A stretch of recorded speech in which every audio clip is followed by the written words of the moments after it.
mañana esa discusión se da sobre cómo ya está por hecho que vamos a estudiar colonial y republicano en la lista que estamos diciendo.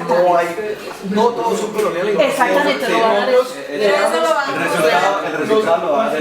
nosotros reconocemos territorios indígenas tradicionales, no los discutimos ni los desmetemos, y nosotros decimos a la comunidad no moleste por allá, pero ya los territorios campesinos que vienen ese avance, pues los territorios negros, entonces ahí se dificulta. Yo quería, pues, o sea, el cuestionamiento que podemos estar haciendo es un cuestionamiento del punto de partida surge de una solicitud que han hecho las comunidades indígenas, pero hay tres cosas que no la tienen en cuenta. Yo voy a poner un ejemplo actual, pero también un ejemplo antiguo. ¿De dónde vienen las comunidades yanaconas? El supuesto de los estudios etnográficos o etnológicos es que son descendientes incaicos. Ese es un supuesto. Uno podría decir que también son descendientes campesinos, que fue el pueblo que los incas trataron de superar su expansión como imperio. Pero las comunidades no se reconocen así. Sin embargo, hay hallazgos antropológicos, hay sitios funerarios que demuestran que la zona del macizo popular y el Cinco, que todos fueron exterminados. Hola Ramón, ¿cómo estás?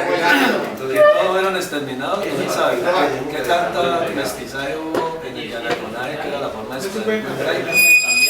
Falta ver, entonces uno dice, los estudios supuestamente demuestran que son descendientes incaicos y que deberían hablar quechua, y eso lo han asumido los yanacones.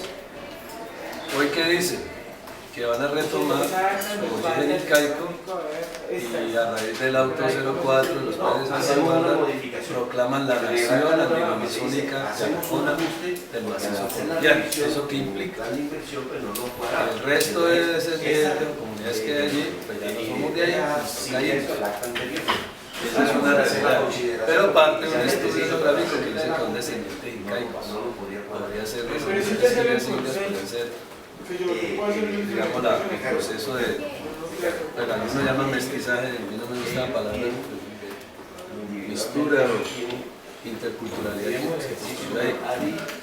¿Eso quién lo resuelve? Si asustamos por hecho que el estudio es cierto. Bueno, no sé, algunos han hecho hasta estudios aquí, dicen, hubo comunidad yanacona y lo han hecho a partir de un factor genético. Incluso diciendo que los yanaconas son descendientes polinesios. También lo puede ir más atrás. ¿Cuáles son las teorías de poblamiento de América? Ninguno es originario, todos somos llegados, unos más antes y otros después. De pronto ahí podríamos descendientes mongoles, somos descendientes polinesios. Otros dirían, si la teoría de la Pangea es cierta, pues somos descendientes africanos. Entonces, ese concepto que estamos en discusión, que es el concepto de la preexistencia, tiene un debate actualizado. Es partir, bueno, ¿de dónde parte? Es complejo decir entonces de dónde parte. Digamos que hay comunidades que demuestran que estaban antes de los españoles. Los demás somos parte de todo ese esfuerzo esclavista, expansionista que hubo con la colonia. Decimos hoy, también hay un principio, lo hemos argumentado como mesa campesina, el principio de la prevalencia. En dos direcciones la prevalencia. ¿Cuál es la realidad actual? Hay unas comunidades ya asentadas en unos territorios. Prevalece esa comunidad que está asentada un poco en razón de la situación de la realidad que vivieron las comunidades después de la colonia. Pero también prevalece el interés general. Pues, ¿cómo hacemos para ayudar a concertar esas dinámicas históricas que unas son anteriores a otras, pero que todas hoy coinciden en un territorio y que deben y tienen derechos como comunidades y como humanos también?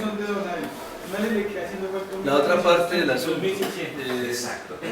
tenemos una realidad actual. Ponemos un ejemplo, pues, que desde el interés particular de cada quien, pues uno se asume, ¿cierto? Hay un interés específico en la comunidad indígena, hay un interés específico en la comunidad campesina. Y tiene mucho que ver. Entonces, hay dos cosas que hoy hoy nos muestran. Los estudios nos han demostrado que de las zonas más importantes desde el punto de vista productivo de la meseta de Popayán, del valle geográfico del río Cauca, del valle del Patía, las comunidades que estuvieron ahí fueron expulsadas. Es la forma de construcción territorial del latifundio y el poblamiento de la agroindustria. Y nos fuimos encontrando comunidades indígenas cada vez más apiñadas en menos espacio. Y eso genera una dinámica de conflicto. Entonces también cabría, y lo hemos planteado en el análisis, afectar el latifundio como una opción, pero también los estudios tienen que tener en cuenta eso. ¿Quién le está poniendo límite a la expansión de la caña para etanol en las laderas del norte del Cauca? ¿Quién le está poniendo límite a la expansión del latifundio ocioso en el sur y en la meseta? ¿Quién le está poniendo límite al alquiler de tierras por el suburbio para poner el capital civil, presionando las áreas donde viven comunidades campesinas, indígenas y donde las comunidades estaban destinando las tierras para producción de alimentos? Entonces los estudios tienen que cruzar también eso, no solamente eso es un ejercicio de si era republicano, si era ancestral o antes de la colonia, o que dicen que colonial, la colonia les dio el derecho, pero está hablando. Y la figura de resguardo que es colonial con todo el respeto de los indígenas, pues es una herencia colonial y ciudadana, no debería ni siquiera aceptarla. Entonces, eso determina una serie de cosas, pero también cómo hacemos, como un ejemplo actual, en la disputa territorial del páramo de Guanacas, donde se ha demostrado que ya comunidades guanacas no existen. Sin embargo, hoy, a partir del último congreso del CRI, se reivindica la existencia de comunidad guanaca como un octavo pueblo de Cauca, y empieza a haber un estudio, por supuesto, ¿de dónde estarían eso? Quizás esos descendientes manacas, como lo ha dicho la ACID en ISA, pueden ser los miembros de la ACID, que son campesinos o se reivindican campesinos. Entonces, depende de donde se ubique uno, depende de qué interés represente, depende de qué tanto concerte, qué tanto mire el horizonte, podrá concluir un estudio en una dirección u otra. Y ese es el riesgo que tenemos desde cuál es el punto de partida que tengamos. Estoy colocando estos ejemplos porque me parece que es clave que no solamente es, y posiblemente haya la documentación, pero la mayoría de los casos se van a plantear sobre estudios etnográficos. Y pues si yo soy el que narro la historia, pues puedo contarla de una manera, si la narran otros, pues la contarán de otra manera. Entonces creo que habrá que consultar muchos actores, para llegar a hechos históricos ciertos que nadie niegue, ¿sí? Que no solamente son los geográficos, es una parte de eso, también la geografía construye, digámoslo así. Nos han enseñado los maestros que la geografía también ha sido construida y los mapas han sido construidos por interés. Entonces, ahí cabría una serie de consideraciones y entender la historia. Entender la historia en esa dimensión es entender los intereses que están representados ahí. Entonces simplemente le pongo los ejemplos. Aquí hay comunidades para ubicar también asuntos presentes. Hay acuerdos que han establecido las mismas comunidades y también deberían honrarse. Hay acuerdos que deberían... Entonces ya se ha planteado en Belalcázar las capitanías, cómo surgen las capitanías. Entonces, los descendientes indígenas de hoy posiblemente no van a reconocer ese acuerdo y esa cesión que hicieron las comunidades, los cacicanos indígenas de la época de las comunidades afro, ni van a reconocer, digamos, la forma de reconocimiento territorial que tuvieron las fuerzas libertadoras en su momento, que a quienes lucharon, es de la manera en que se han poblado los territorios, ¿cierto?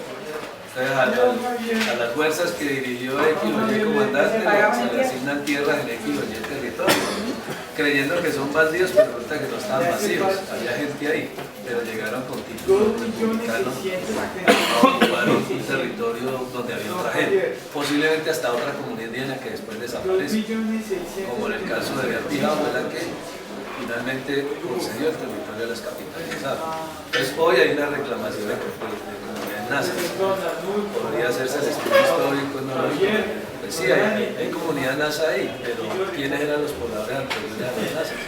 Lo mismo puede suceder en el macizo con comunidades quinacingas, comunidades yanacona o descendientes de caicos y de quién. Lo mismo podría suceder en Chile, con comunidades descendientes de caicos, algunos mencionan que pueden ser nondizas, y comunidades antiguos pobladores de la zona, que después desaparecieron o se mezclaron, entonces que todo fue una cultura. Entonces ahí creo que hay que profundizar un poco más, no es tan simple como decir, bueno, como hay una carta colonial que ya por sí es cierta, pueda que sí, fue un reconocimiento en su momento, pero hay una historia previa también y una historia posterior. Y podríamos hablar, bueno, ya de eso que decían los acuerdos, de comunidades como aquí compañeros de recientemente un conflicto que surge, aparentemente no había conflicto en el Tambo, o conflictos anteriores que han tratado de ser resueltos por las mismas comunidades a través de acuerdos, actas de convivencia que también diríamos bien que tenerlas en cuenta. Por más que digan que ahí hay mucha comunidad indígena y poquitos campesinos, hay muchos campesinos y poquitos indígenas, o hay muchos campesinos y muchos indígenas y poquitos afros, habrá que considerar los derechos de todos. Y creo que ahí habría que tener referencia a este tipo de acuerdos, bueno, hay compañeros que en su momento dirán también de acuerdo a su expectativa de la realidad. Y lo mismo que decía Julio, hay bastantes resguardos, usted habla de 56, creo que hay más, hay aspiraciones de más todavía. No, pero como coloniales. Sí, coloniales y republicanos. No, entre coloniales y republicanos están ahí. Y hay algunos que ustedes mencionan que para unos son más recientes, incluso son más nuevos que nosotros mismos. No, perdón, yo a lo que digo es que la base que nos dio ahorita, un trabajo que se hizo con el Ministerio del Gobierno en su momento, nos dieron 56 o 57 resguardos, pero eran 40 que se consideraban todavía aquí en el Cauca como coloniales o republicanos y los 16, 17 de los pacos. ¿Sí? Porque habían más resguardos coloniales, pero fueron reestructurados parcialmente. El caso de Totoró, que uno ve la resolución de Totoró y se sorprende, porque la misma resolución dice que hay doble titularidad. ¿Sí? Que ese resguardo originario era como de 15.000 hectáreas y quedó reestructurado por creo que en 2.500 o 3.500 hectáreas y se han ido contando unos predios ahí, de acuerdo a unos compromisos que se hicieron desde 1981. Pero bueno, a lo que vamos es el objeto de la reunión, para no desviarnos tanto, porque aquí podemos pasar todo el día. Está ese estudio? Entonces, ¿cómo empezó? ¿Cómo se generó? ¿Qué es lo que estamos haciendo para llegar a si se reestructura o se constituye en lo que